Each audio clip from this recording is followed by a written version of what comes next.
Olá, tudo bem? Eu sou Rosângela, sou estudante na Unimes e hoje eu vim falar sobre igualdade de gênero. Igualdade de gênero é um assunto de grande importância para a construção de uma sociedade justa e equitativa. Nos últimos anos, houve avanços significativos, mas ainda há desafios a serem superados.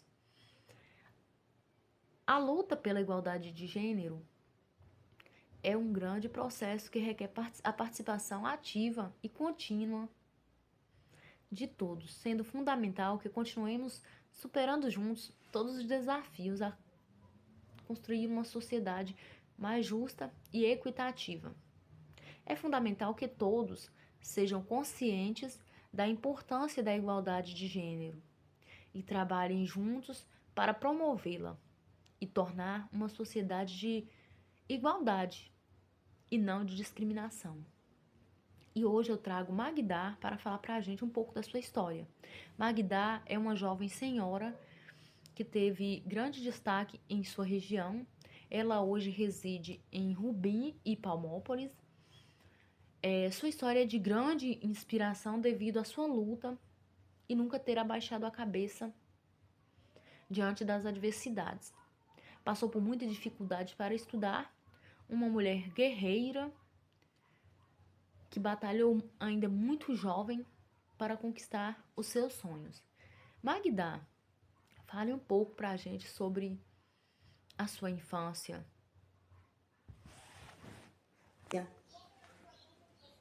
Boa tarde, Rosângela. A minha infância, né? Foi uma infância na zona rural, na fazenda Represa, povoado de Bom Jardim, município de Jacinto, Minas Gerais. Sou a primeira filha, né? Tenho hoje 60 anos e 5 meses, mas apesar da idade, me sinto ainda uma pessoa atuante, né? E falar da minha infância me traz assim satisfação, prazer, né? Porque pude ter contato direto com a natureza, né? Tocar o chachado arrozal, fazer pelotas para secar no borralho, colocar no embornal, usar o bodoque, fazer arapucas para pegar Maria Preta, coqui, xaxá, etc. Correr atrás de nabu, perdiz, e enfim, fazer pescaria, né? Com as sobras de arroz das vasilhas, ao lavar os pratos nos riachos, pegávamos as piabinhas e era uma disputa. Uma criança dizia para outra: quem vai engolir a piaba? Ah, se engolir, aprende a nadar, né? Uma lenda, mas na época nós tínhamos como um fato real, né? E nós engolíamos aquelas piabinhas na expectativa de aprendermos a nadar, né? Então a casa de meus pais era uma casa numerosa, pois morávamos próximos do povoado de Bom Jardim, e meu pai um trabalhador rural, e as pessoas de Bom Jardim habitavam de segunda a sexta-feira na casa de meu pai, todos trabalhando.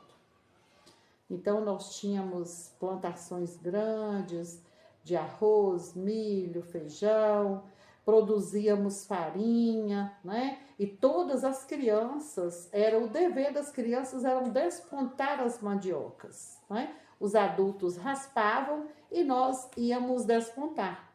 Depois de despontar essa mandioca, nós íamos olhar as prensas para os porcos não beberem aquela água da mandioca, né, da massa que saía, porque os porcos poderiam chumbar, né? A água era transportada na cabeça em pequenos potes, latas de querosene, né? E nós estudávamos numa escolinha municipal lá no Bom Jardim. Ficávamos na casa dos padrinhos. Naquela época ninguém pagava para poder ficar, né? Os padrinhos eram considerados como segundos pais, e meus pais não pagavam dinheiro para a gente ficar. Ficava eu, minha irmã, e a casa do padrinho acolhia outros afilhados, e nós íamos da casa do meu padrinho para o Bom Jardim estudar, e brincávamos durante o percurso, né? Não existia bullying, não existia essas coisas que hoje a gente vê por aí, né? As crianças eram felizes. À noite nós brincávamos, né? Era feita uma fogueira, os pais, os compadres, os padrinhos sentavam para conversar e as crianças iam brincar. Brincávamos de cantigas de roda. Então nós éramos felizes e não sabíamos. Então assim se deu a minha infância, né?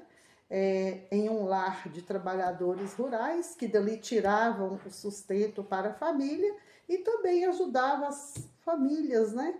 Que hoje a gente fala família vulnerável, né? E não tinha dinheiro. O trabalho era trocado por alimentos. Então aquelas crianças trabalhavam assim como nós, mas no sábado todos iam para casa levando arroz, farinha, feijão, milho, goma e etc. Assim foi a minha infância. Magda, quais foram as maiores dificuldades enfrentadas no decorrer dos seus estudos?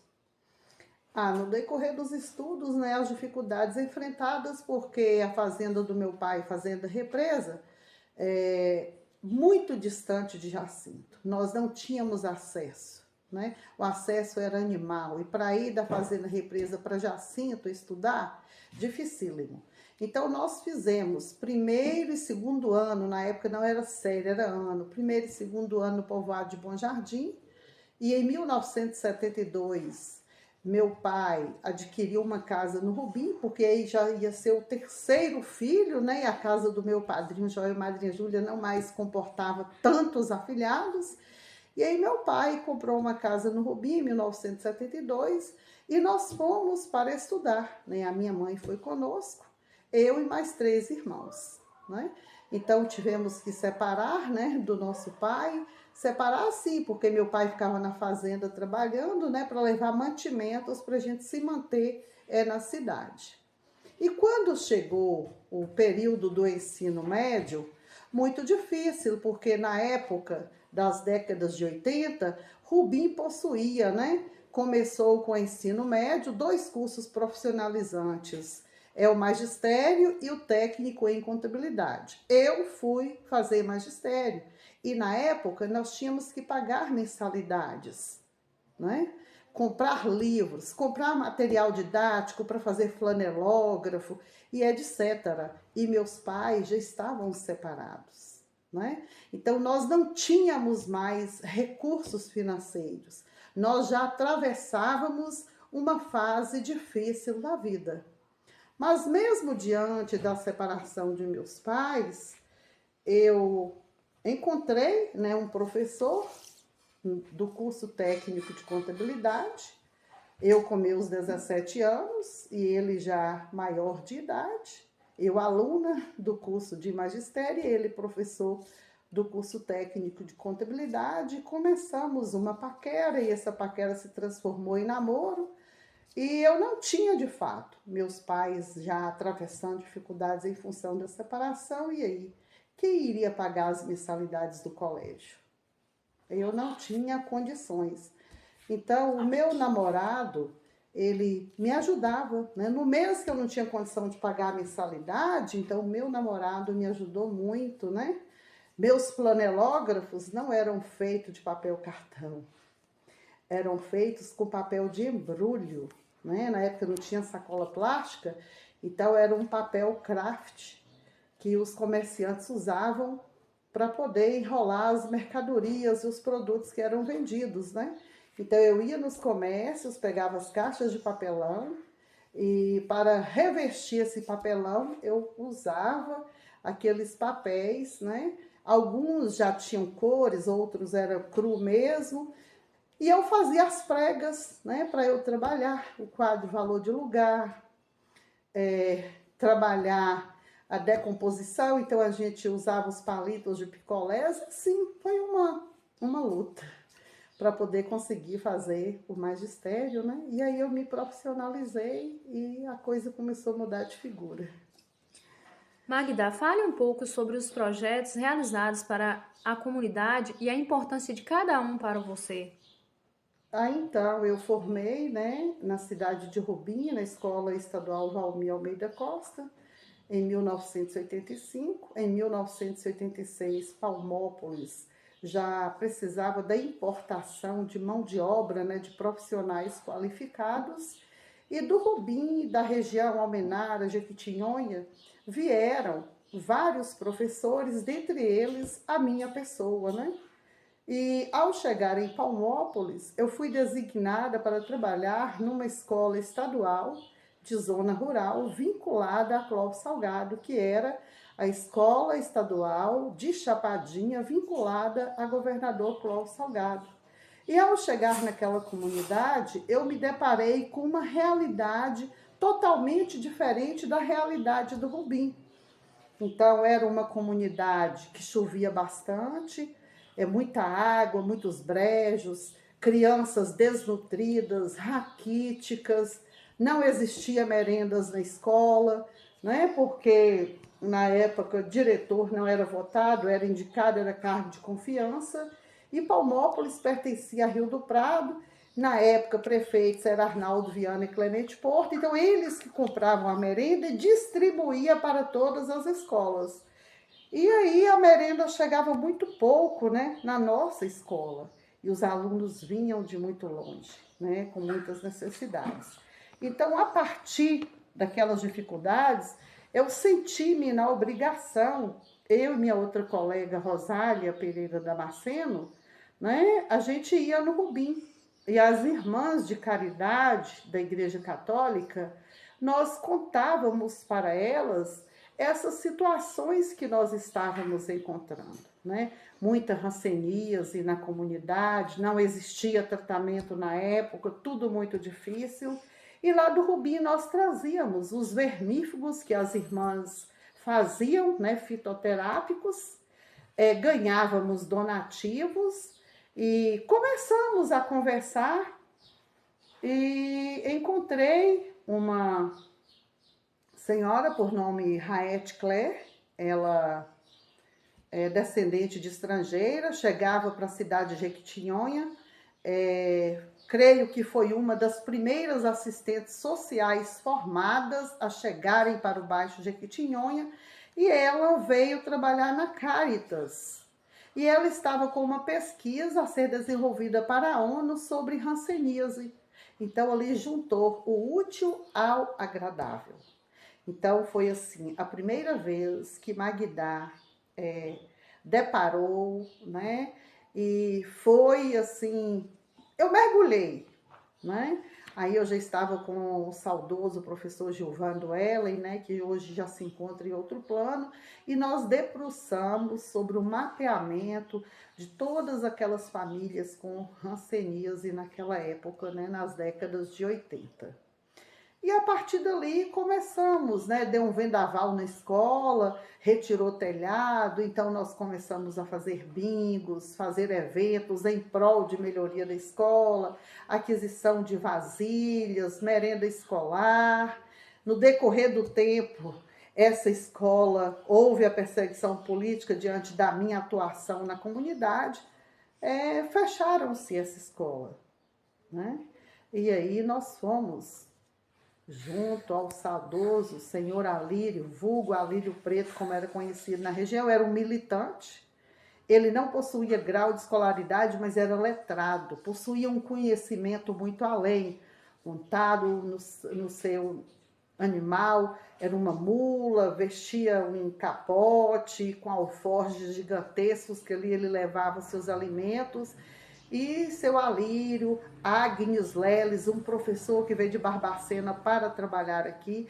Então a gente foi reunido com os pais. E não aceitem que esta escola retorne municipal. Uma vez estadual, nós queremos que essa escola retorne novamente estadual. E essa luta, nós obtivemos essa vitória e a escola retomou de portas abertas, sendo escola estadual de Chapadinha vinculada a Clóvis Salgado, né? Passou-se o tempo, eu ganhei 2 filhos, já tive que mudar para Palmópolis, né? para que meus filhos pudessem estudar, porque na fazenda eu fazia um percurso de 8 quilômetros montada em um cavalo, e para levar 2 crianças nas madrugadas, como eu saía de casa para ir alfabetizar, se tornava inviável. Vindo morar num perímetro urbano de Palmópolis, eu conheci Arizete Clear Salomão e Jesuíno Salomão, pessoas atuantes na comunidade palmopolense. Ainda alcancei os trabalhos da irmã Verônica e de tantas outras que por aqui passaram, e me engajei nos trabalhos da igreja. Cheguei a presidir o conselho da igreja, né? Secretariava, e juntamente com a irmã Cecília, nós conseguimos várias demandas, né? Com crianças e adolescentes que estavam tendo seus direitos violados no distrito de 2 de abril. Então a irmã Cecília, ela me deu assim todo o suporte, e eu me tornei naquela época presidente do CMDCA, Conselho Municipal de Direitos da Criança e do Adolescente, e tendo, né, todo aquele apoio da irmã Cecília, nós íamos ao distrito de 2 de abril, reuníamos com as famílias, orientávamos como poderia agir o procedimento, né?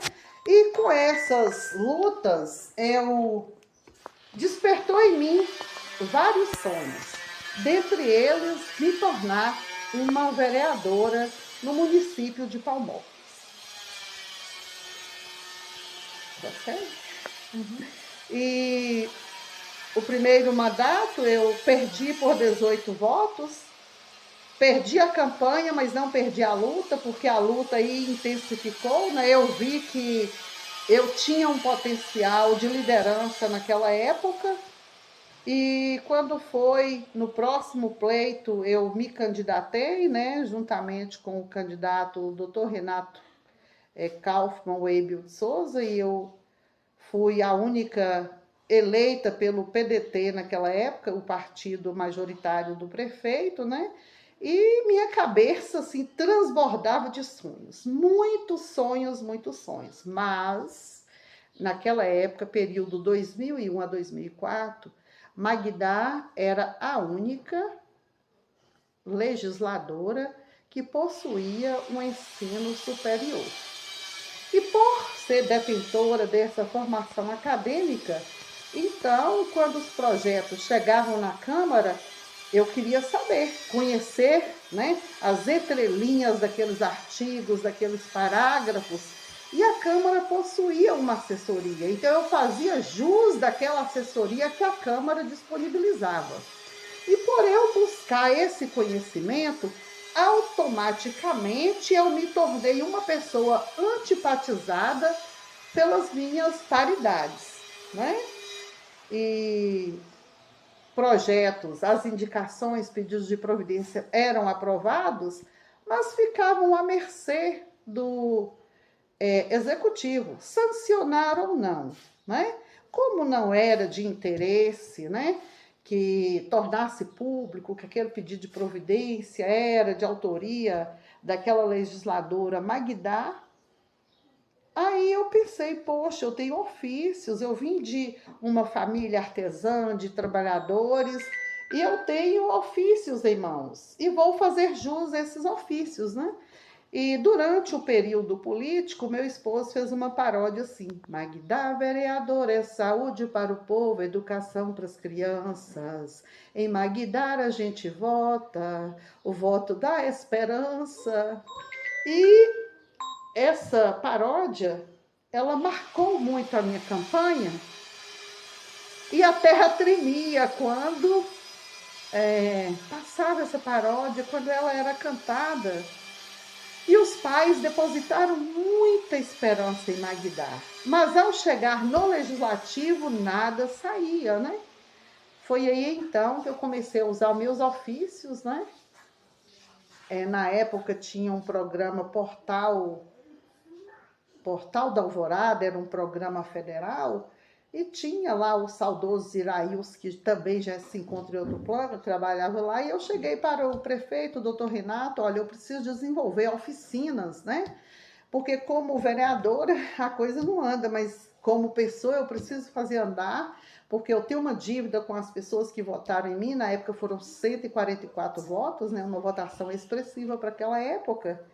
E aí eu comecei, né, com a oficina de fuxico, não tinha cadeira, eram 4 meninas em vulnerabilidade social, e decócoras nós ficávamos ali, consegui uma caixa de bolacha, essa caixa de bolacha tinha que passar um mês, eram algumas bolachinhas dadas em mãos, né, e o subsídio de vereador na época era R$ 500. Aí eu conversei com meu esposo e decidi, né, a dividir. Então eu ficava com R$ 250 e R$ 250 iam para esses projetos de minha autoria, né? Então eu tinha aqui o Dida Prates, que ministrava a oficina de violão nesse prédio Portal da Alvorada, a Lourdes de João Pinheiro, uma outra oficineira de crochê. Lá em Jeribá, como eu atuava como professora em Jeribá, eu mesma ministrava. E em 2 de abril eu tinha lá mãe e filha, que agora me passou, Valdelice, a filha e a mãe me passou o nome, mas eram 2. E eu dividi esses R$ 250 em agulhas de crochê, linhas e uma gratificação de R$ 50. E aí a coisa cresceu, né?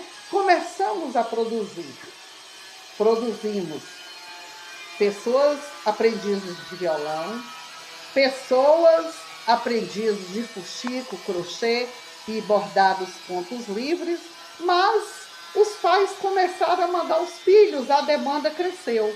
Foi aí então que eu fui no bode, né? Nossa Senhora de Fátima, apelidado como bode.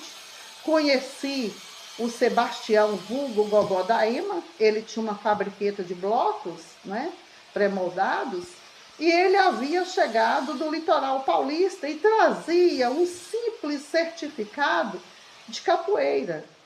E aí eu comecei a conversar com o Gogó da Ema, eu estava com 39 anos na época, e ele começou a ensinar a ginga para mim, contar, falar. E os filhos dele, a Daniela, a mais velha, o Wallace, o segundo, Petrônia, a terceira filha, e comigo 4, com Sebastião Gogó da Ema 5, e ali nós 5 começávamos a gingar. Aí eu fui estudar a ginga, fui estudar a capoeira, e meu esposo disse: não acredito, minha esposa tá ficando louca, agora vai dar pernada na rua, o que é que o povo vai falar? Mas em momento nenhum isso me intimidou, pelo contrário, me deu forças, e introduzimos a capoeira. Em seguida, o que mais predominava em Palmópolis, eu encontrei Manel de Tinha. Seu Isídio, meu sogro, brincava com o boi de janeiro, lá foi nós para casa de Dona Inácia Trindade, ficamos 15 dias na confecção desse boi de janeiro, que reina até hoje, né? E a cirandeira? Criamos um grupo de cirandeiras. E aí é o artesanato, aí eu já fui. O que tinha no bode? Tinha olarias. Aí eu fui conhecer onde eram as olarias, né? Os barreiros, onde retirava o barro para fazer os tijolos, as panelas, né? Ainda tive o prazer de conhecer 2 paneleiras, que era Maria, irmã de Aninha, que já faleceu, né? E outra senhora também, Dona Anita Marruda, que eram paneleiras. Aí elas foram lá nos barreiros, me mostrou, ensinou como extrair os barros, e confeccionamos, eu pude confeccionar através de fotos, o primeiro forno na Associação dos Artesãos de Palmópolis para queima de panelas. E aí os projetos foram, né? Foi, e nossa, são inúmeras ações desenvolvidas de 1986 até o presente momento. É preciso sentar semanas para poder descrever tantas coisas que já fizemos e continuamos fazendo. Eu digo continuamos porque a ideia vem, mas para que essa ideia seja executada é necessário que envolva outras pessoas. Magda, você poderia nos falar um pouco sobre a perda do seu esposo? Como foi difícil a superação? Então, nós estávamos já no mês de dezembro, né? Cantando as folias de reis e já preparando para as festas, né, de Santos Reis, Boi de Janeiro logo em seguida. E eu tinha sido classificada para uma feira no Ceará. E já estava com tudo pronto, né? Quando no final de dezembro, meu esposo foi buscar minha filha no posto de saúde. E quando chegou na porta da minha casa, eu escutei um grito: Mãinha, mãinha! Quando eu saí, meu esposo estava desfalecido no volante. Aí já chegava um amigo, já tomava o volante, né? Retiramos meu esposo do carro, levamos para dentro de casa. E ele transpirava muito naquele momento que podia torcer a roupa dele. Logo a minha filha, que é formada em enfermagem, teve logo os cuidados de aferir, né, a glicose, porque ele tinha um histórico de diabetes hereditária na família e naquele momento a glicose estava alta. Aí foi para o posto de saúde, né, doutor Péricles. Não tinha prontuário médico do meu esposo, até porque meu esposo não tinha o hábito de ir com frequência à unidade básica de saúde. E pelo histórico familiar que a minha filha Tainá descreveu, a atenção dele voltou para o controle da glicemia, né, da glicose. E esqueceu de olhar os batimentos cardíacos, não fez e nem solicitou, né, um exame para ver como estava o coração. E naquele momento ele já estava infartando e a gente não sabia, né? Ficou cuidando do diabetes e tal, né? Aí quando foi num sábado à tarde, ele assim, caminhando, mas muito cansado, né? Uma tosse, ele não sentia dor, ele sentia um cansaço, muito cansaço e uma tosse seca, né? E ânsia de vômito. Aí eu disse: Tainá, eu fico com o Pedro, que é o meu neto, e você pega o carro como você dirige e leva meu esposo, seu pai, para Felisburgo. Ao chegar em Felisburgo, pela experiência de longos anos de Dr. Geraldo, ao olhar pela fisionomia, o Dr. Geraldo já supôs que ele estaria infartando. E aí chamou o Tainá e conversou, né? Vamos fazer o eletro. E quando fez o eletro, não foi diferente, né? Já foi logo ligando para a gente arrumar uma ambulância já com uma UTI móvel, né? Para fazer a retirada dele para Teoflotone. E eu fui até Felisburgo, né? Com meu cunhado. Chegando lá, nós nos cumprimentamos. E eu fui destinada a ir para Teoflotone com ele e Tainá voltar para ficar com o Pedro. Mas ele disse assim: não, filha, você volta e vai na roça, pega milho para alimentar as galinhas. Recomendou, eu vou até o Flotone e volto, né? Isso com um dia de ter chegado em Teoflotone, ele já, antes de chegar em Teoflotone, ele já dava uma parada cardíaca. Quando chegou na porta do Santa Rosália, outra parada cardíaca, a Itainagem entrou em contato e nós fomos e não teve volta, né? Ele faleceu e com isso, sim, foi um baque muito grande para a gente, porque é o esteio, né? É da família e como eu já relatei aí, eu muito envolvida com a comunidade, com as ações culturais, também como professor, então ele era um suporte que eu tinha, né? Era o carro, quando a gente não conseguia transporte, ele disponibilizava o carro dele, nós íamos para os festivais, as reuniões. Então, assim, no momento que acontece, a gente não imagina o rumo que aquilo vai tomar, né? Então, desencadeou inúmeros fatores, né, não muito bons pós a morte do meu esposo, né? E aí muda-se a rotina da gente, muda muita coisa, né? Tem coisas que levam a gente para baixo mesmo, né? E eu passei durante esse período de luto uma situação muito difícil na vida, dificílima, né? E nesse intervalo que eu estava de luto, eu passei por uma perseguição política e isso desencadeou sérios problemas, né? Psíquicos. Eu passei por 2 quadros depressivos muito violentos, mas graças a Deus, né? Tenho fé em Deus e Estou passando uma temporada no Rubim, né, para respirar novos ares, mas não perdi o contato com Palmópolis, possuo residências em Palmópolis, continuo como primeira secretária da Associação dos Artesãos de Palmópolis, venho sempre aqui, né, porque nós temos várias atividades culturais dentro da associação e não é fácil. Perder, né, um ente querido não é fácil, mas diante das dificuldades a gente precisa acreditar que a vida continua, que alguém depende da gente, né? E buscar forças a todo momento para essa superação, né? É superação a cada dia, a cada momento, é superação diária, né? É ter fé em Deus, ter força e ter foco e objetivo na vida para superar. Ô Magda, nos fale um pouco de sua experiência como professora, se foram boas ou ruins. Então, eu comecei, né, a trabalhar na zona rural, foi uma experiência. Creio que hoje, quem está começando hoje, não terá mais aquela experiência que eu pude, né? Eu recém-formada, com conhecimento acadêmico, mas não tinha vivência diária. Eu fui para uma comunidade rural, onde eu trabalhava com turmas multisseriadas. Eu trabalhava com terceira e quarta série, ou primeiro e segundo ano. Então era sempre assim. Eram 2 professores e cada um trabalhava com 2 turmas, né?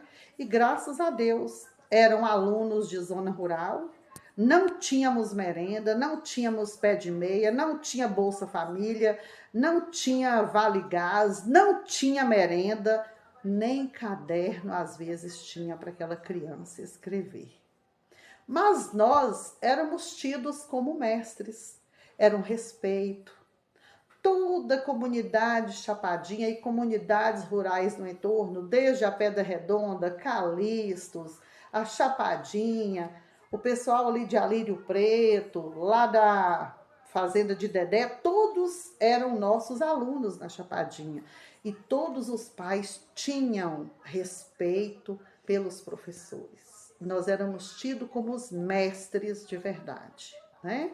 Eu ainda guardo comigo cartinhas de Kellen Rodrigues Rosa, de Geisa Coelho, de Silene Souto, Eliane Souto, Jandeane, né? As traças já começaram a comer pelos meios das dobraduras, mas ainda tenho.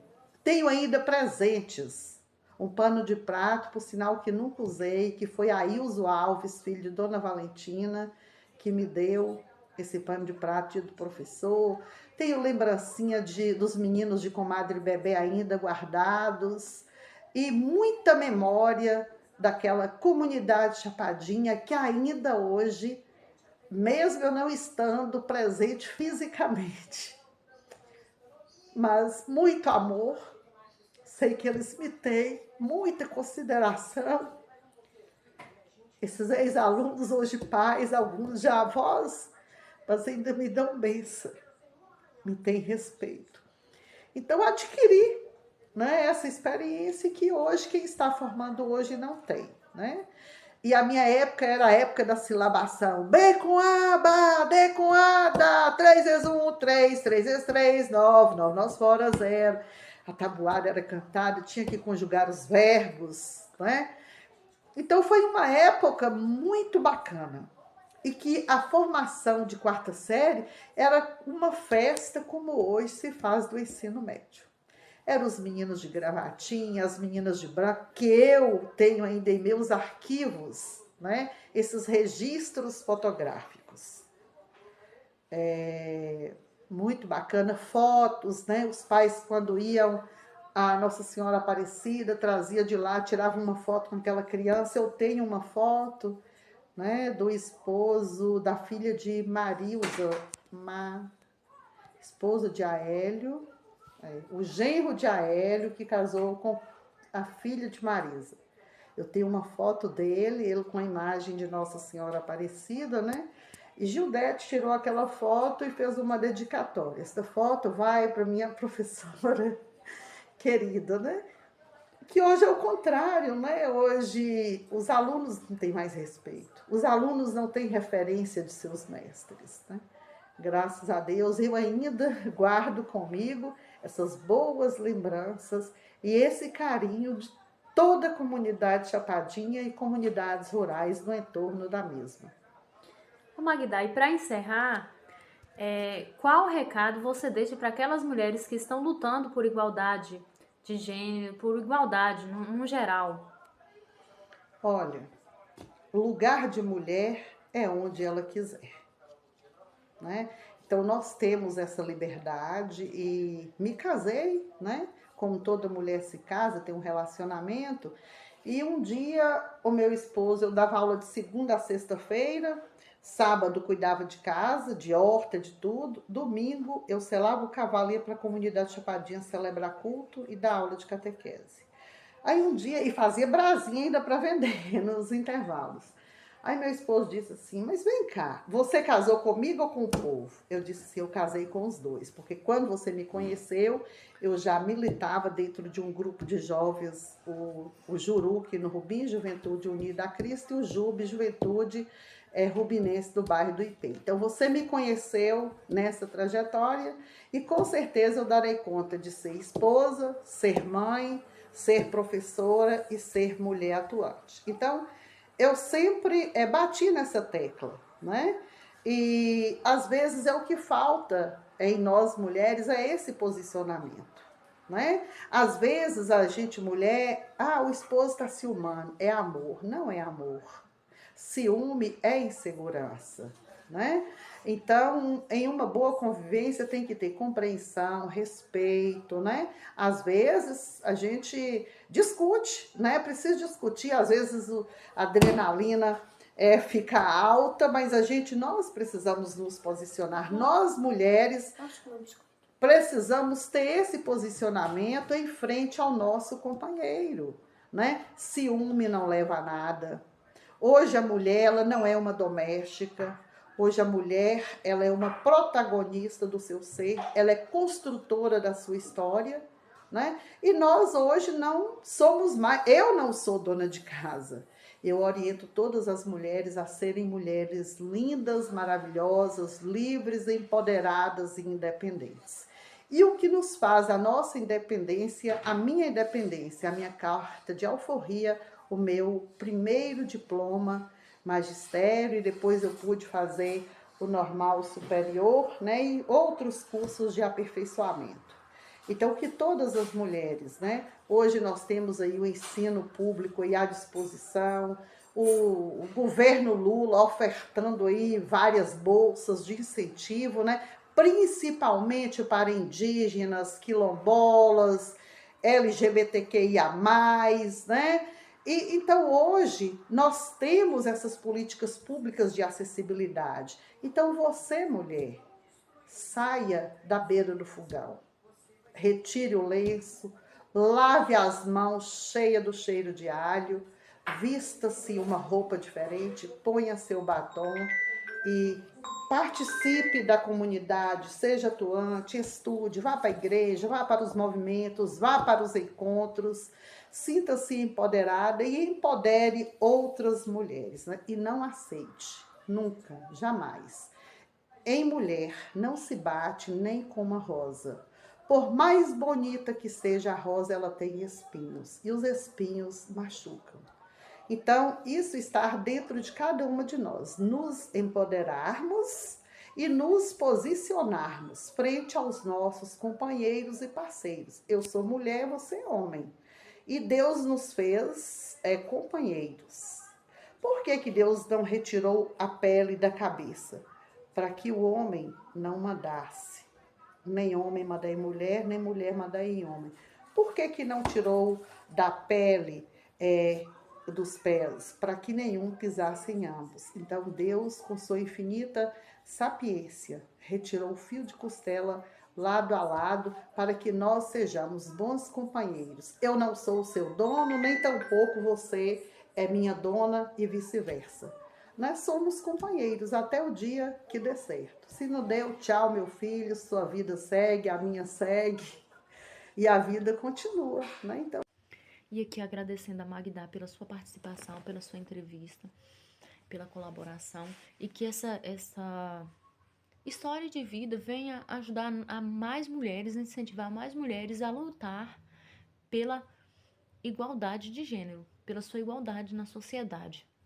E que possamos encorajar mais mulheres em busca dos seus sonhos e mostrar que o lugar de mulher é onde ela quiser. Muito obrigada, Magda.